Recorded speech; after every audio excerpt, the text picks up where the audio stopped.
Haleluya, selamat pagi, selamat kita berjumpa kembali dalam ibadah online pagi hari ini. Saya percaya kita semua bisa merasakan kebaikan Tuhan dari hari ke hari, bulan ke bulan, bahkan tahun ke tahun. Biarlah kita mengucap syukur, bukan hanya karena kebaikan Tuhan, tapi karena proses yang kita lalui. Sama seperti emas yang melalui proses demi proses sampai dia menjadi murni. Biarlah itu juga kita boleh menikmati proses yang Tuhan berikan kepada kita. Mari saudara, kita memberikan yang terbaik buat Tuhan. Kita ingat kembali kasih Tuhan kepada kita, pertolongan Tuhan kepada kita, sehingga kita boleh merasa kuat. Hari ini kalau engkau merasa lemah, ingat kembali pertolongan Tuhan, dan kau akan merasa kuat kembali. Terima kasih Tuhan Yesus. Haleluya Bapa. Terima kasih Tuhan Yesus.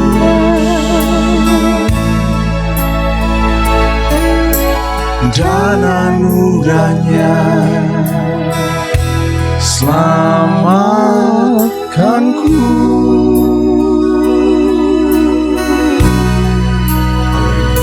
Sebab kasih-Nya setinggi langit, kasih setia Allah pada kita.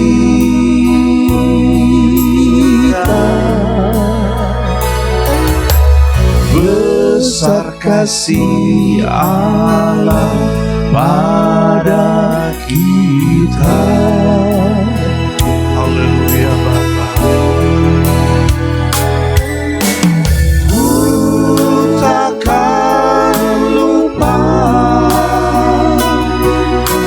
Kasih-Nya,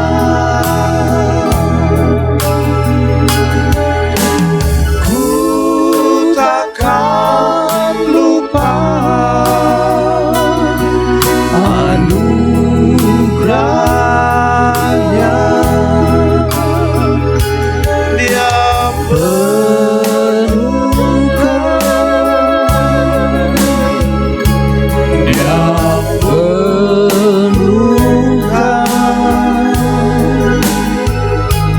Dia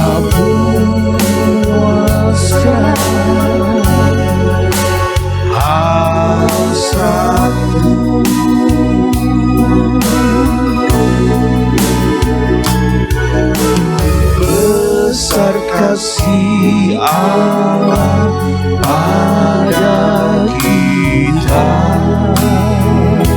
Haleluya Tuhan Yesus. Ingat kasih-Nya, ingat kebaikan-Nya,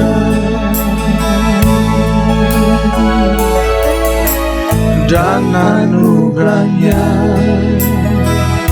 selamatkanku.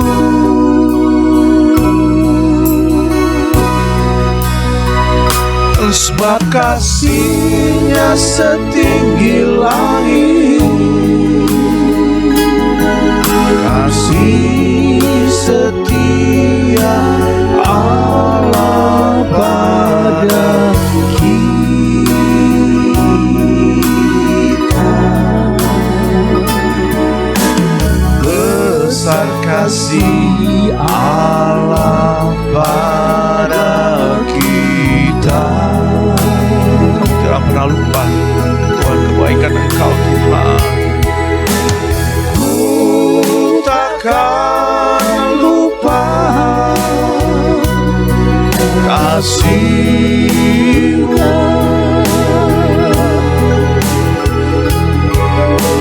Ku takkan lupa anugerah-Mu. Dia penuhkan, Dia penuhkan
Haleluya Tuhan. Terima kasih Bapa. Kami boleh diberikan kesempatan kembali untuk menikmati ibadah online pagi hari ini Tuhan. Biarlah Tuhan kami dapat memberikan yang terbaik untuk ibadah pagi hari ini Tuhan. Dimanapun kami berada Tuhan, kami mau menjemput Engkau dengan segenap hati kami Tuhan Yesus. Terima kasih Bapa, Engkau berkati ibadah pagi hari ini di dalam nama Tuhan Yesus Kristus. Haleluya. Amin. Kita berkata orang yang mendengarkan firman Tuhan, merenungkannya siang dan malam, serta melakukannya dalam kehidupan sehari-hari, seumpama rumah yang dibangun di atas dasar yang kokoh, sehingga angin ribut boleh datang, tapi rumah tersebut tetap berdiri dengan kokoh. Biarlah dalam kehidupan kita tetap mengandalkan Yesus sebagai dasar dari apa yang kita kerjakan.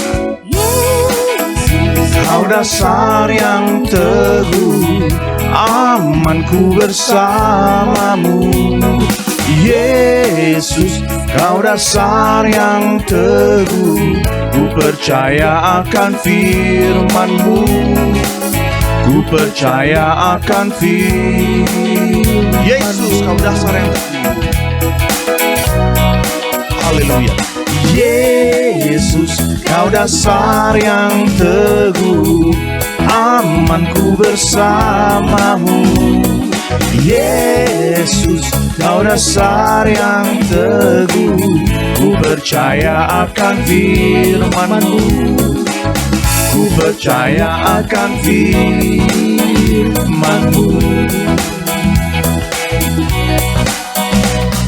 Sungguh ku percaya, masa depanku dalam rancangan-Mu. Ku percaya, Yesus, Kau dasar yang teguh, amanku bersamamu. Yesus, Kau dasar yang teguh, ku percaya akan firman-Mu. Ku percaya akan firman-Mu.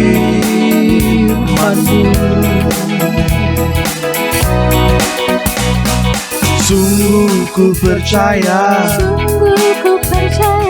masa depanku dalam rancangan-Mu. Ku percaya, Yesus, Kau dasar yang teguh, amanku bersamamu. Yesus, Kau dasar yang teguh, ku percaya akan firman-Mu. Ku percaya akan firman-Mu.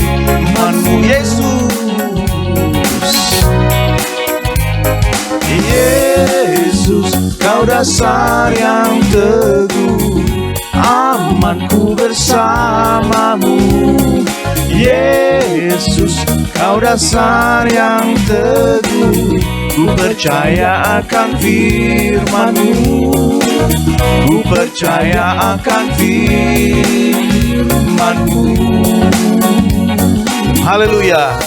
Biarlah Tuhan tetap menjadi dasar kita yang teguh. Tuhan Yesus berkati. Awal Desember saya kehilangan pekerjaan dan saya menjadi seorang pengangguran. Hingga di awal tahun saya harus bertemu dengan satu permasalahan lagi, yakni kesehatan.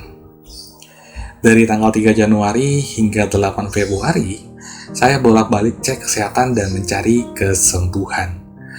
Saya didiagnosa berawal dari peradangan pada telinga rongga luar dan tengah, lalu menjadi tuli mendadak. Sewaktu sakit berlangsung, saya sangat kecewa sekali. Rasa sakit di sekitar kepala sangat mengganggu untuk konsentrasi dan mengakibatkan saya gagal di beberapa interview pekerjaan atau psikotes pekerjaan. Saya takut penyakit yang saya alami saat itu berhubungan dengan kecelakaan lalu lintas dahulu. Ya, ada kemungkinan rambut saraf ada yang putus, atau ada juga kemungkinan penyumbatan di pembuluh darah, atau ya lain sebagainya. Ya, saya takut menjadi tuli permanen. Saya butuh telinga saya. Saya takut bertemu dengan syarat pembayaran. Saya masih seorang pengangguran, dan saya tidak bisa mencari pekerjaan. Akhirnya, saya menerima email dari perusahaan akan lamaran pekerjaan saya. Saya diterima di perusahaan tersebut. Wah, saya lompat-lompat memberitahu kabar tersebut terhadap istri saya. Walaupun sebenarnya saya sudah lama sadar, ada cara ajaib lagi yang sedang dipersiapkan akan kehidupan saya dan keluarga saya oleh Tuhan. Namun, berbagai proses mungkin membuat saya lupa akan semua keajaiban yang pernah saya alami. Ternyata, Tuhan tetap membuka pintu bagi saya. Sewaktu saya bingung akan kondisi pekerjaan, Tuhan datangkan seorang hambanya dari Papua. Ia mengingatkan saya akan doa Bapa kami. Jujur kaget sekali, saya yang sudah mengetahui doa itu sejak kecil, ternyata bisa sepanik ini dewasanya. Saya khawatir. Ya, Tuhan masih mencukupi saya. Tuhan tetap membuka pintu bagi saya. Tuhan izinkan saya beristirahat dalam pekerjaan saya, agar saya memiliki banyak waktu untuk bersama keluarga, agar saya memiliki banyak waktu untuk belajar, agar saya memiliki banyak waktu untuk mempersiapkan mental saya dalam proses rekrutmen di perusahaan lain. Dan Tuhan izinkan saya beristirahat dalam pekerjaan saya, agar saya memiliki banyak waktu untuk melayani Tuhan. Dan sewaktu saya takut tidak bisa bayar pengobatan, Tuhan berikan jaminan kesehatan bagi saya dan keluarga saya. Saya dan keluarga saya sudah masuk kategori BPJS yang disubsidi atau penerima bantuan iuran. Suatu saya takut ada permasalahan di kepala saya yang mengharuskan operasi lah. Ternyata Tuhan punya cara agar saya bisa lihat langsung nih bahwa kepala saya itu tidak ada permasalahan yang serius. Ya, saya diberi akses untuk CT scan, dan saya anggap itu adalah Tuhan punya cara untuk buka pintu bagi saya dan keluarga saya. Ternyata Tuhan sudah siapkan pekerjaan lebih baik, jauh teramat baik dari tempat sebelumnya dan tempat-tempat saya gagal suatu psikotes, suatu interview. Beruntungnya saya tuli mendadak hingga saya bisa menyaksikan semua keajaiban. Tuhan gagalkan semua rencana saya agar saya tidak gagal pada rencana tersebut. Dan masih banyak lagi keajaiban. Tuhan punya cara. Terima kasih buat saudara-saudari semua untuk saling mendoakan dalam persekutuan Kristen, ataupun tindakan dari saudara-saudari semua yang sudah membuat kami berada di jalan Kristus. Tiba saatnya kita akan mendengarkan kebenaran firman Tuhan.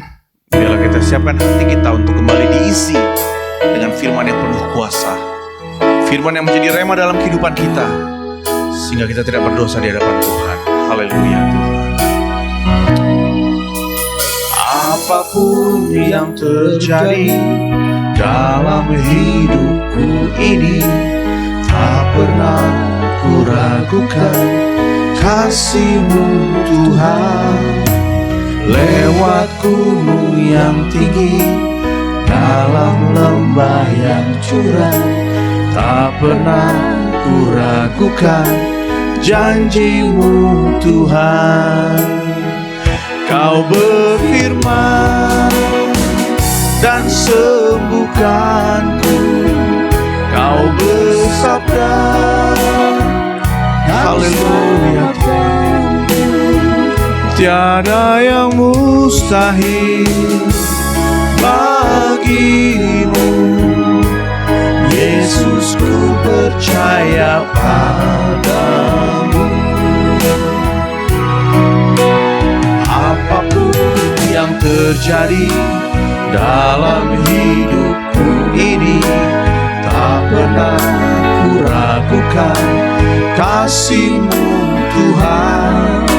Lewat gunung yang tinggi, dalam lembah yang curam, tak pernah ku ragukan janji-Mu Tuhan. Kau berfirman dan sembuhkanku. Kau bersabda dan selamatkanku. Tiada yang mustahil bagimu. Yesus, ku percaya padamu. Kau berfirman dan sembuhkanku. Kau bersabda dan selamatkanku. Tiada yang mustahil bagimu. Yesus, ku percaya padamu. Haleluya, kau berfirman, kau berfirman dan sembuhkanku. Kau bersabda dan selamatkanku. Tiada yang mustahil bagimu. Yesus, ku percaya padamu. Tiada yang mustahil, tiada yang mustahil bagimu. Yesus, ku percaya padamu. Tiada yang mustahil, tiada yang mustahil bagimu. Yesus, ku percaya padamu. Terima kasih Tuhan. Terima kasih Bapa. Haleluya Tuhan. Kami aminkan pujian ini Tuhan, bahwa untuk Engkau tidak ada yang mustahil Tuhan. Waktu kami mendengar firman-Mu Tuhan, waktu firman-Mu itu kami taruh dalam hidup kami Tuhan, maka Engkau menyelamatkan kami, Engkau menyembuhkan kami Tuhan, Engkau menjadi jalan keluar bagi masalah kami Tuhan Yesus. Terima kasih Bapa, hati kami siap Tuhan untuk kembali disegarkan, dikuatkan, dipenuhi oleh kebenaran firman Tuhan. Engkau berkati kami Tuhan, biar firman ini menjadi rema dalam kehidupan kami. Terima kasih Tuhan Yesus, kami akan sambut firman Tuhan di dalam nama Tuhan Yesus Kristus. Haleluya. Amin. Haleluya. Selamat pagi, selamat jumpa di dalam kasih Tuhan kita Yesus Kristus. Puji Tuhan, kita masih bisa beribadah walaupun secara online, tapi kita percaya melalui ibadah online pun kita dapat diberkati dengan hadirat Allah. Kita diberkati dengan firman Tuhan. Pagi ini saya bacakan satu ayat dalam Kejadian pasal 37 ayat yang kelima. Pada suatu kali bermimpilah Yusuf, lalu mimpinya itu diceritakannya kepada saudara-saudaranya. Sebab itulah mereka lebih benci lagi kepadanya. Saya beri tema pagi hari ini, mimpi jadi kenyataan. Saudara, Yusuf bermimpi ketika dia sudah usia remaja menjelang dewasa, dan mimpi itu dari Tuhan.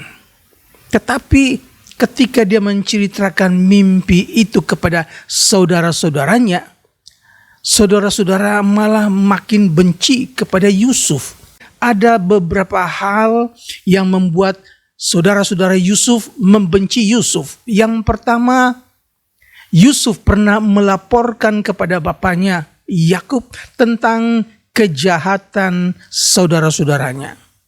Yang kedua, Yusuf lebih dikasihi oleh papanya Yakub daripada saudara-saudaranya yang lain. Dan yang ketiga, melalui mimpi seakan-akan mereka itu sujud kepada Yusuf, saudara-saudara. Itu sebabnya mereka semakin benci mendengar mimpi Yusuf. Nah, berbicara tentang mimpi, saudara-saudara, dalam kamus bahasa Indonesia, mimpi adalah perasaan seakan-akan nyata terjadi di dalam tidur. Jadi ketika seseorang bermimpi, dia merasa itu nyata terjadi, saudara-saudara. Dalam Alkitab dikatakan bahwa mimpi adalah penglihatan pada waktu sedang tidur. Itu dicatat dalam Ayub 33 ayat yang ke-15 dan Daniel 2 ayat 28. Seringkali hanya khayalan saja. Jadi mimpi itu nggak selalu itu jadi kenyataan. Seringkali mimpi itu hanya hayalan. Dan ini dicatat dalam Ayub 20 ayat 8 dan Yesaya 29 ayat yang ke-8. Kehendak Allah seringkali dinyatakan dalam mimpi. Bisa jadi kehendak Allah dinyatakan di dalam mimpi. Misalnya dalam Bilangan 12 ayat 6, dalam Ayub 33 ayat yang ke-15. Nah, orang-orang zaman dulu sangat percaya tentang mimpi. Saya tidak baca ayat-ayat ini karena terlalu panjang nanti. Ayat yang tercatat itu adalah Hakim-Hakim 7 ayat yang ke-15.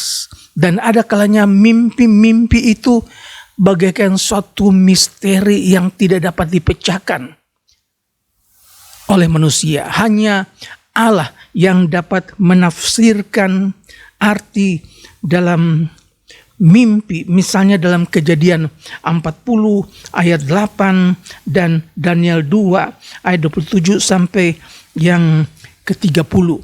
Nah, karena kita berbicara tentang mimpinya Yusuf, maka dalam Kejadian pasal 40 ayat 8 itu mimpi dari seorang raja di Mesir, Raja Firaun, saudara-saudara.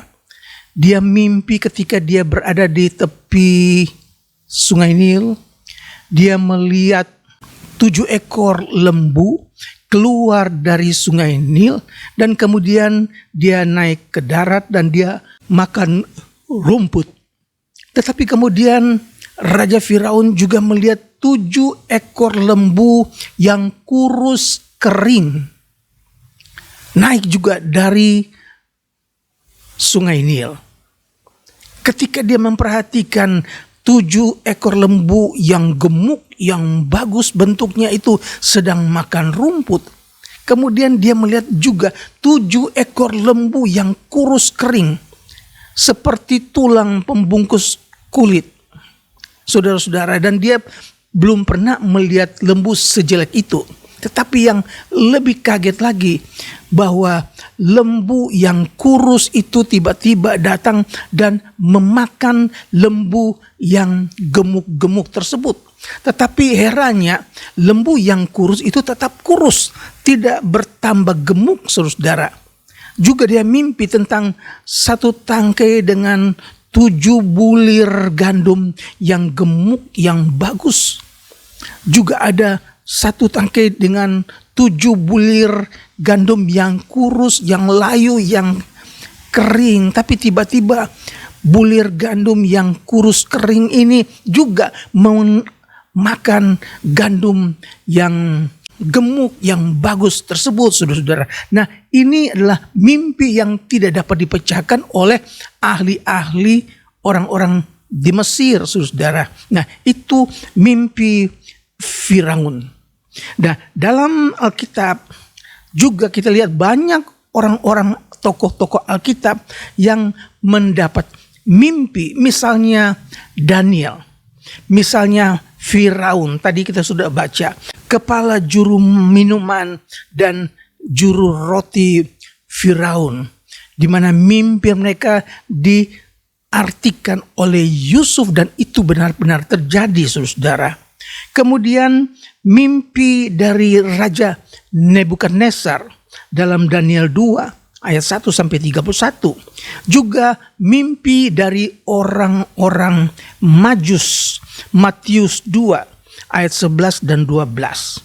Juga mimpi Yakub dalam Kejadian 28 ayat 12, Kejadian 31 ayat 10. Kemudian kita lihat mimpi yang kita akan belajar lagi ini, yaitu mimpi dari Yusuf. Dalam Kejadian 37 ayat 5 sampai 9, juga mimpi dari Yusuf dalam Perjanjian Baru, tunangannya Maria. Saudara, masih juga ada beberapa banyak tokoh yang mendapat mimpi, saya tidak catat semuanya. Tetapi kita melihat bahwa mimpi itu juga bisa terjadi karena rencana dari Tuhan. Nah, dalam Kejadian pasal 37 ayat 5 merupakan rencana Tuhan bagi kehidupan Yusuf yang diawali dengan memberikan Yusuf mimpi untuk masa depannya. Tetapi ketika Tuhan memberikan Yusuf mimpi, bahkan sampai 2 mimpi, Tuhan tidak biarkan Yusuf itu hidup tenang, hidup damai, hidup nyaman. Saudara-saudara, semakin mendekati hari-hari itu, kita melihat Tuhan izinkan Yusuf mengalami begitu banyak tekanan hidup. Untuk apa? Tuhan izinkan ini terjadi supaya keegoisan manusia yang mungkin ada itu dapat dihilangkan. Tuhan izinkan Yusuf itu mengalami proses demi proses yang menyakitkan terjadi terhadap diri Yusuf. Dan ini terus berlanjut sampai 13 tahun. Baru Yusuf ingat akan mimpi bahwa kejadian ini pernah dia alami di dalam mimpi, saudara. Nah, saudara-saudara, ketika mulai awal proses-proses Yusuf mengalami penderitaan, ketika dia bertemu dengan saudara-saudaranya, ternyata saudara-saudaranya ini sudah punya rencana untuk membunuh Yusuf. Mereka sakit hati kepada Yusuf, mereka cemburu kepada Yusuf, mereka kesal kepada Yusuf, dan akhirnya ketika ayah Yusuf menyuruh Yusuf pergi untuk melihat di mana saudara-saudara menjaga domba, apakah keadaan mereka baik-baik. Dari jauh mereka sudah lihat Yusuf, mereka sudah mulai sepakat untuk membunuh Yusuf. Tetapi akhirnya Ruben katakan, jangan bunuh. Kita buang dia di sumur yang kosong. Tetapi kemudian kita lihat terjadi sesuatu menurut rencana Tuhan. Pas orang Ismail lewat, para saudagar, mereka dalam perjalanan menuju Mesir, dan mereka kemudian tidak jadi bunuh Yusuf. Mereka jual Yusuf kepada pedagang Ismail. Dan baju Yusuf dilumuri dengan darah binatang. Dan ini mereka katakan kepada papa mereka bahwa Yusuf telah mati dimakan oleh binatang buas. Saudara, perjalanan Yusuf mulai berubah ketika dia berada di Mesir. Dia dijual oleh pedagang-pedagang Ismail, dibeli oleh pegawai istana Firaun namanya Potifar. Yusuf mulai mengalami proses. Potifar membeli Yusuf dan dia jadikan Yusuf sebagai kepala rumah tangga. Dan Allah menyertai Yusuf karena Yusuf itu takut kepada Allah. Yusuf hidup benar kepada Allah. Yusuf memelihara, menjaga iman supaya hidupnya benar. Dan apa yang dia buat itu selalu berhasil. Sehingga rumah tangga Potifar semuanya Yusuf yang urus. Dari A sampai Z kecuali makanan Potifar, saudara. Nah, kemudian Yusuf mengalami fitnah dari istri Potifar yang diam-diam sudah mulai main mata kepada Yusuf, mulai jatuh hati kepada Yusuf.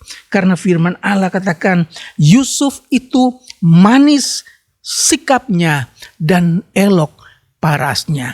Saudara, seorang muda Ibrani ketika ada di Mesir, istri Potifar ingin menggoda Yusuf, tetapi ternyata Yusuf bukan orang muda sembarangan yang gampang digoda. Yusuf tetap memelihara iman. Akhirnya Yusuf dijebloskan dalam penjara. Kehidupan Yusuf mulai berubah, saudara-saudara. Biasa hidup dengan papanya, dengan saudara-saudaranya, meskipun akhirnya dia tahu bahwa saudara-saudaranya itu tidak suka kepada Yusuf. Yusuf hidup dalam kesendirian di Mesir, apalagi ketika dia berada di dalam penjara. Tetap Yusuf memelihara iman.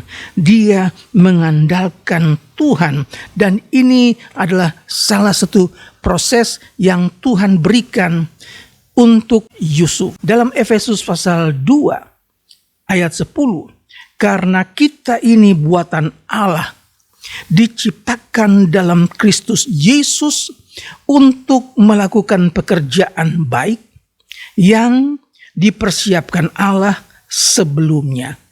Nah, saudara-saudara, karena kita adalah buatan tangan Allah sendiri, maka seberat apapun proses yang kita hadapi tidak membuat kita itu menjadi hancur lebur. Bahkan seorang yang mengandalkan Tuhan, saudara, dia akan mengalami satu pemurnian sehingga dia keluar sebagai emas murni. Saudara-saudara, Ayub pasal 5 ayat 18 katakan, karena dialah yang melukai tetapi juga yang membebat. Dia memukul tetapi yang tangannya menyembuhkan pula. Saudara-saudara, ada kalanya kita merasa seperti dilukai. Ada kalanya kita rasa seperti disakiti oleh Allah, tapi Allah izinkan itu terjadi, dan Allah yang membebat, Allah yang menyembuhkan, saudara-saudara. Dan itu sebabnya Yusuf yang sudah menjadi anak yatim karena mamanya Rahel sudah meninggal, maka dalam Mazmur 68 ayat 6 katakan, Bapa bagi anak yatim dan pelindung bagi para janda, itulah Allah di kediamannya yang kudus. Allah memperhatikan anak-anak yatim. Allah juga memperhatikan ibu-ibu janda. Mereka yang hidup di dalam kesendirian, Allah pelihara, Allah lindungi, saudara-saudara. Mazmur 10 ayat yang ke-14 katakan, untuk anak yatim engkau menjadi penolong. Saudara-saudara, puji Tuhan, pengalaman Yusuf itu menjadi pelajaran penting buat kita yang hidup sekarang ini. Ada kalanya kita rasa kita ini sedang diproses, nggak habis-habis, rasanya sedang dilukai, rasanya sedang disakiti. Tapi Allah izinkan itu terjadi supaya kita bisa keluar sebagai emas murni. Bukan kita mau dihancurkan, tetapi kita akan menjadi orang-orang yang menang kalau kita hidup mengandalkan Tuhan. Haleluya. Mengapa Yusuf bisa berhasil walaupun dia mengalami banyak masalah? Saudara, tadi dia memelihara iman, dan yang kedua, Yusuf itu menjaga hati nurani. Yusuf sungguh-sungguh merasa bahwa ia tidak boleh kalah. Dia tidak boleh menyerah menghadapi tantangan. Saudara, ketika istri Potifar membujuk Yusuf, ketika istri Potifar menggoda Yusuf untuk tidur dengan istri Potifar, saudara-saudara, Yusuf katakan, bagaimana aku bisa mengkhianati Tuanku? Tuanku itu mempercayakan pekerjaan dengan penuh kepercayaan.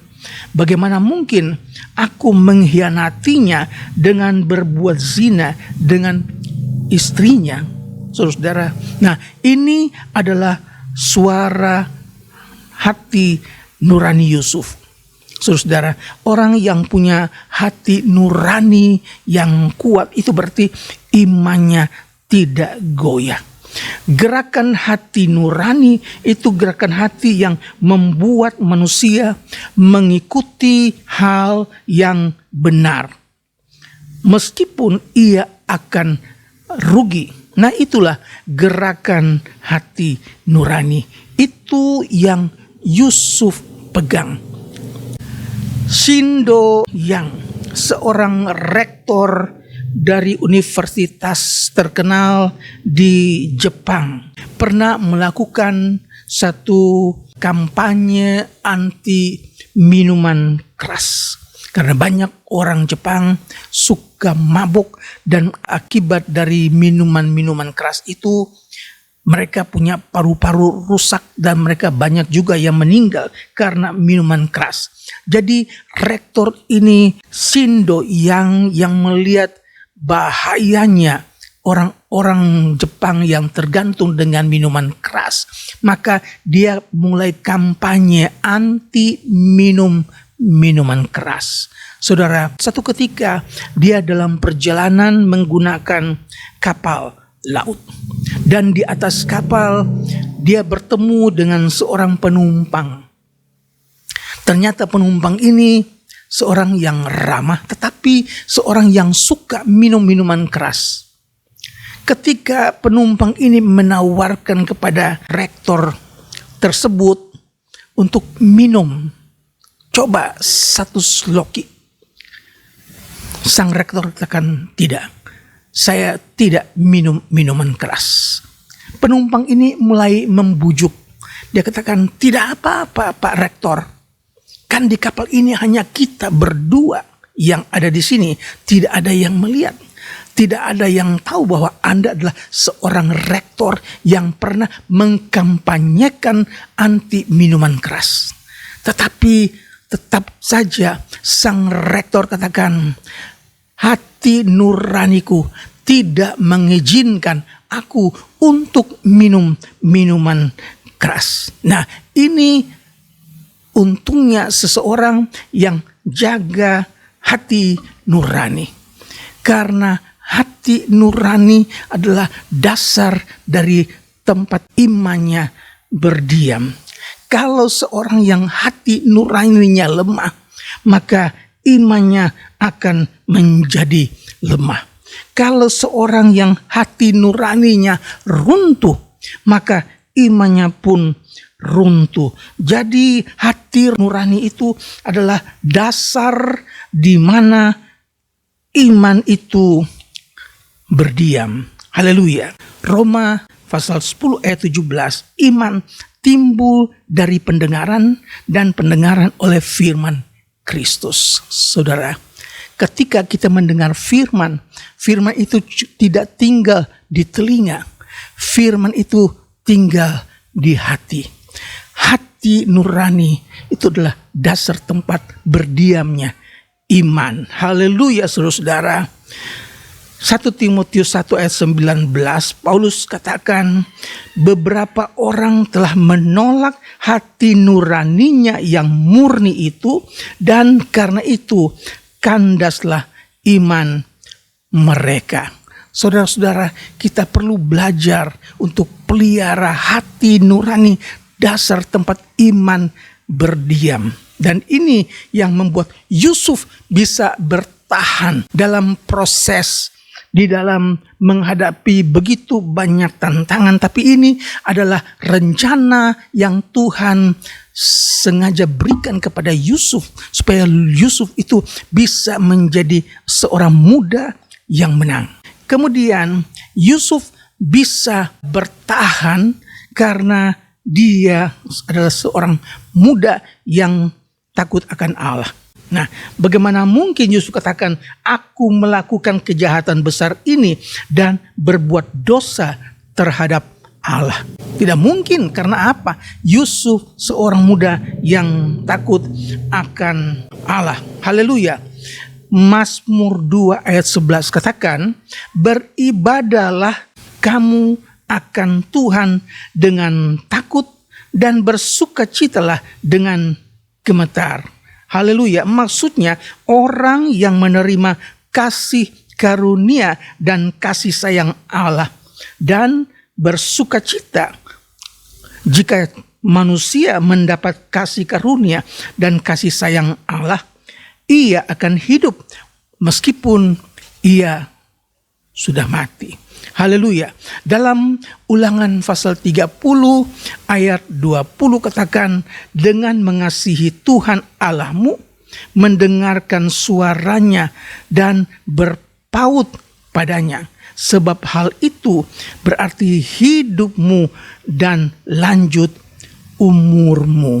Haleluya, saudara. Yang ketiga, mengapa Yusuf bisa bertahan dan Yusuf bisa berjalan terus menjadi orang muda yang kuat? Karena dia menjaga, menghindari dosa. 2 Timotius 2 ayat 22, Paulus katakan, jauhilah nafsu orang muda. Saudara-saudara, Paulus ingatkan kepada Timotius, sebab itu jauhilah nafsu orang muda, kejarlah keadilan, kesetiaan, kasih, dan damai bersama-sama dengan mereka yang berseru kepada Tuhan dengan hati yang murni. Hindarilah soal-soal yang dicari-cari dan yang bodoh dan tidak layak. Engkau tahu bahwa soal-soal itu menimbulkan pertengkaran. Saudara-saudara, Yusuf menjaga hati nurani, dia menjaga supaya senantiasa menghindari berbuat dosa. Walaupun digoda oleh istrinya Potifar. Haleluya. 1 Timotius 6 ayat 11 katakan, kejarlah keadilan, ibadah, kesetiaan, kasih, kesabaran, dan kelembutan, saudara. Nah, pendek cerita, Yusuf berjalan dari tahun ke tahun selama 13 tahun. Yusuf menerima, Yusuf mendapatkan apa yang dia mimpi itu melalui kesabaran dan iman kepada Allah, dan Allah menggenapi mimpi-mimpi yang Yusuf alami. Yusuf menjadi orang terkemuka di Mesir. Jadi apa yang Yusuf mimpi menjadi kenyataan. Karena apa? Karena roh Allah ada pada Yusuf. Haleluya. Dalam Kejadian pasal 41 ayat 40, engkaulah menjadi kuasa atas istanaku, dan kepada perintahmu seluruh rakyatku akan taat. Hanya tahta inilah kelebihanku daripadamu. Ini adalah kata-kata dari Firaun kepada Yusuf. Ketika Tuhan mengangkat Yusuf, saudara, mulai dia dipenjarakan karena difitnah oleh istri Potifar. Kemudian Yusuf dapat mengartikan mimpi Firaun, dan Yusuf diangkat menjadi orang terkemuka di Mesir. Itu sebabnya ayat tadi katakan, engkaulah menjadi kuasa atas istanaku, kata Firaun, dan kepada perintahmu seluruh rakyatku akan taat. Hanya tahta inilah kelebihanku daripadamu. Haleluya, saudara-saudara. Jadi sebelum kita mendapat kegenapan dari rencana Tuhan, kita harus siap berjalan dalam proses, dan itu Tuhan izinkan terjadi supaya kita boleh keluar menjadi seperti emas yang murni. Jangan menyerah, jangan patah semangat, saudara-saudara. Dalam Kejadian pasal 42 ayat yang ke-6, sementara itu Yusuf telah menjadi mangku bumi di negeri itu. Dialah yang menjual gandum kepada seluruh rakyat negeri itu. Jadi ketika saudara-saudara Yusuf datang, kepadanya lah mereka menghadap dan sujud dengan mukanya sampai ke tanah. Saudara, perhatikan, saudara-saudara Yusuf datang ke Mesir khusus untuk membeli gandum di Mesir. Dan di Mesir mereka harus ketemu dengan Yusuf. Siapakah Yusuf? Saudara mereka yang sudah mereka jual. Rencananya mereka mau bunuh mati, tetapi akhirnya mereka jual Yusuf, dan Allah merubah Yusuf dari seorang anak yang dibenci oleh saudara-saudaranya menjadi seorang mangku bumi, seorang penguasa tinggi di Mesir. Ketika Yusuf melihat saudara-saudaranya, segeralah mereka dikenalnya, tetapi ia berlaku seolah-olah dia tidak mengenal mereka. Saudara, terjadi apa yang Yusuf mimpi ketika berkas-berkas saudaranya itu sujud menyembah kepada Yusuf. Ayat yang ke-9 dikatakan, lalu teringatlah Yusuf akan mimpi-mimpinya tentang mereka. Berkatalah ia kepada mereka, kamu ini pengintai, kamu datang untuk melihat-lihat di mana negeri ini tidak dijaga. Saudara, Yusuf pura-pura tidak kenal, tapi Yusuf tiba-tiba ingat apa yang pernah dia mimpi 13 tahun yang lalu, bahwa berkas-berkas saudara-saudaranya sujud menyembah dia. Dia mimpi matahari, bulan, dan 11 bintang-bintang juga sujud kepadanya. Saudara-saudara, apa yang direncanakan oleh Tuhan tidak pernah gagal kalau kita hidup benar menurut kehendak Tuhan. Kalau kita dapat menjaga hati nurani kita, kalau kita dapat menghindari dosa, kalau kita takut akan Allah, maka rencana Tuhan yang indah itu pasti akan digenapi. Yesus katakan, aku siapkan tempat buat kamu di rumah Bapakku. Aku ingin supaya tempat di mana aku ada, di situ juga kamu akan berada. Saudara-saudara, jangan kecewa kalau kita masih mengalami hal-hal yang sukar. Jangan kecewa kalau kita masih rasa sakit. Jangan kecewa kalau kita rasa makan susah, berobat susah, cari kerja susah. Ini adalah bagian yang kita harus hadapi hari demi hari. Tetapi ingat, Tuhan ingin kita menjadi seperti emas yang murni. Saudara-saudara, Yusuf kemudian teringat akan mimpi 13 tahun yang lalu.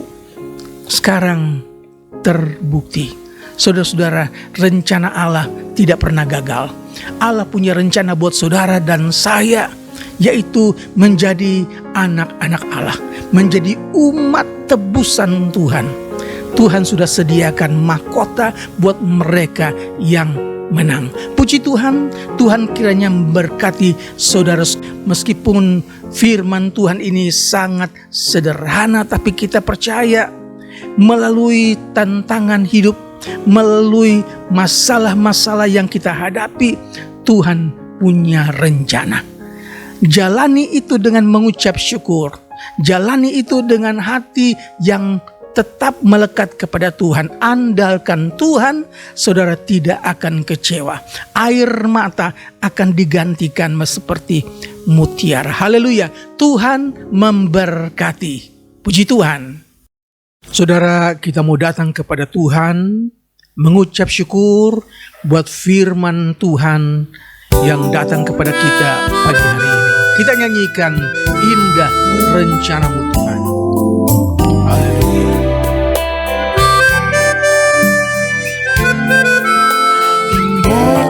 Rencanamu Tuhan di dalam hidupku,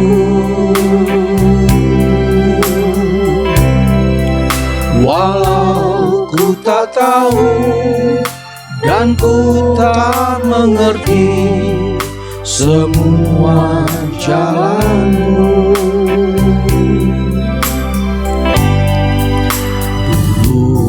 Ku tak tahu Tuhan,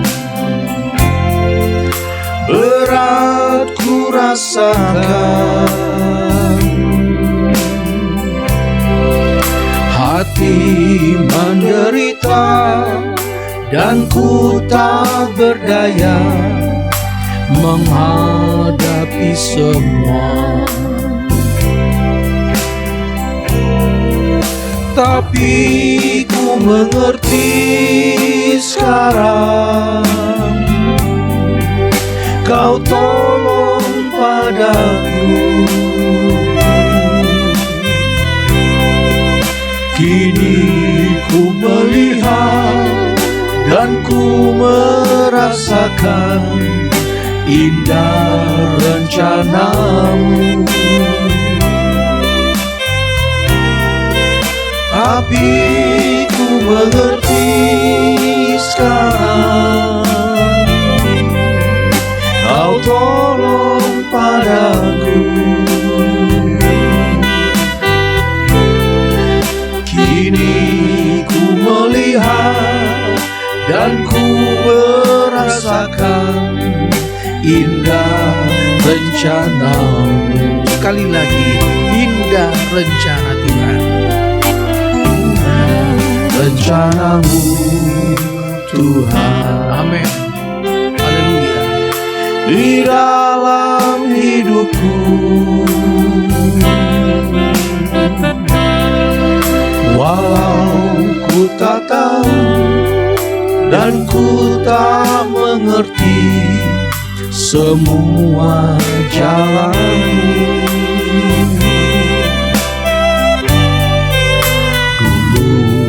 Ku tak tahu Tuhan,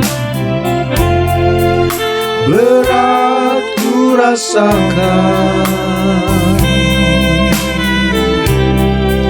hati menderita dan ku tak berdaya menghadapi semua. Tapi ku mengerti sekarang, Kau tolong padaku.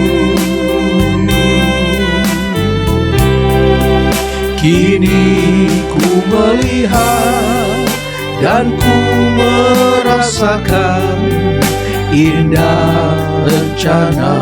Kini ku melihat,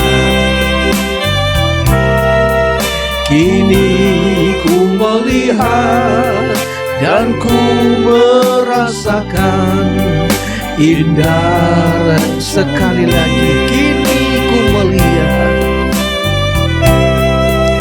kini ku melihat dan ku merasakan indah rencana-Mu. Terima kasih ya Tuhan, apa yang kami terima dari firman-Mu pagi hari ini, kami amenkan bahwa Engkau mempunyai rencana yang indah dalam hidup kami. Walaupun Engkau izinkan proses itu harus kami lewati, supaya kami tetap bersandar kepadamu Tuhan Yesus. Dan kami dapat melihat Engkau membuat segala sesuatu indah pada waktunya. Ajar kami bergantung kepadamu Tuhan Yesus menghadapi hari-hari yang berat ini. Kiranya hati kami senantiasa tertuju kepadamu Tuhan, karena Engkau adalah pembela kami. Engkau adalah pertolongan kami ya Tuhan. Terima kasih buat firman-Mu. Kalau Engkau mempunyai rencana buat Yusuf, Engkau juga mempunyai rencana buat kami sekalian, yaitu hidup kekal di dalam sorga. Oleh sebab itu Tuhan, peganglah kami, kuatkan kami, topang kami dalam kehidupan kami Tuhan. Hari-hari yang kami lewati, kami perlu kuasa-Mu. Roh Kudus naungi kami, berikan kami kekuatan, kemampuan, supaya hari lewat hari kami berjalan dengan pimpinan Roh Kudus-Mu Tuhan. Terima kasih buat firman-Mu. Kami berdoa Tuhan, kalau ada jemaat umat-Mu yang dalam keadaan lemah, maka Engkau datang dengan kuasa-Mu, berikan kekuatan. Kalau ada umat-Mu yang dalam keadaan sakit, Tuhan kami berdoa di dalam nama Yesus, Engkau datang dengan kuat kuasa-Mu, berikan kesembuhan. Tuhan Yesus, jemaat yang dalam kekurangan Tuhan berikan kecukupan, biar kehidupan kami adalah kehidupan yang bergantung sepenuhnya dalam tangan Tuhan. Terima kasih Tuhan Yesus. Kami percaya hidup kami ada dalam tangan Tuhan, dan kami percaya Tuhan menyertai kami sampai langkah yang terakhir. Oleh sebab itu Tuhan, kami berdoa mengucap syukur buat hari-hari yang sudah kami lewati, juga untuk hari-hari yang akan kami lewati di saat yang akan datang. Kami berdoa buat bangsa kami berdoa buat pemerintah kami berdoa Tuhan buat mereka yang sakit baik di rumah ataupun di rumah sakit, mereka yang berduka cita Tuhan, Engkau berikan penghiburan dan kekuatan. Terpujilah nama-Mu Tuhan. Kami mau serahkan hidup kami ke dalam tangan Tuhan, dan kami mau alami pertolongan Tuhan dalam langkah-langkah kami. Terpujilah nama-Mu Yesus. Saudaraku yang kekasih, akhirnya terimalah berkat dari Allah Bapa, kasih dan cinta dari Tuhan kita Yesus Kristus, penyertaan dan persekutuan dalam Roh Kudus menyertai saudara sekalian mulai hari ini sampai Tuhan Yesus datang kembali. Di dalam nama Tuhan Yesus Kristus. Haleluya. Amin. Tuhan memberkati. Puji Tuhan saudara, kita sudah diberkati dengan pemberitaan firman Tuhan pagi hari ini. Biarlah kita belajar seperti Yusuf saudara, yang menggenapi rencana Tuhan melalui mimpi yang dia terima. Mungkin kita tidak menerima mimpi dari Tuhan, tapi yakinlah saudara, firman Allah berkata, rancangan yang Tuhan miliki buat hidup kita bukan rancangan yang mendatangkan kecelakaan, tapi rancangan yang penuh kedamaian dan masa depan yang penuh pengharapan. Puji Tuhan saudara, sampai bertemu minggu depan. Tetap semangat dan tetap mengikuti protokol kesehatan yang berlaku. Tuhan Yesus memberkati.